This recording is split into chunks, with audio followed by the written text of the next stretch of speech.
নেপালে চলমান ছাত্র আন্দোলনের কারণে মঙ্গলবার দুপুর থেকে কাঠমান্ডুর ত্রিভুবন আন্তর্জাতিক বিমানবন্দরের সব ফ্লাইট বাতিল করেছে কর্তৃপক্ষ। এ কারণে ঢাকার হযরত শাহজালাল আন্তর্জাতিক বিমানবন্দর থেকে ছেড়ে যাওয়া বিমান বাংলাদেশ এয়ারলাইন্সের একটি ফ্লাইট কাঠমান্ডুতে অবতরণ করতে পারেনি। নেপালের আকাশে চক্কর দিয়ে ফ্লাইটটি ঢাকায় ফিরে এসেছে। একইভাবে নেপাল থেকে যেসব যাত্রী বিমান বাংলাদেশ এয়ারলাইন্সের ফ্লাইটে ঢাকায় ফেরার কথা ছিল তারাও দেশটিতে আটকা পড়েছেন। এতে চরম ভোগান্তিতে পড়েছেন যাত্রীরা।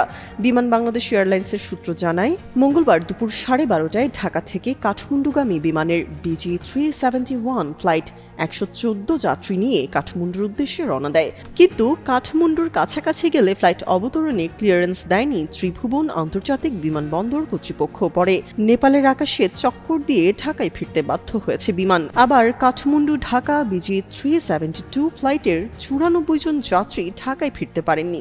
বিমান বাংলাদেশ এয়ারলাইন্সের মহাব্যবস্থাপক ABM রওশন কবির গণমাধ্যমকে বলেন, নেপালে আটকা পড়া 94 জন যাত্রীকে হোটেলে রাখা হয়েছে। পরিস্থিতি স্বাভাবিক হলে তাদের দেশে ফিরিয়ে আনা হবে। একইভাবে ঢাকা থেকে যারা কাঠমান্ডু যেতে চেয়েছিলেন তাদের জন্য হোটেলের ব্যবস্থা করা হয়েছে।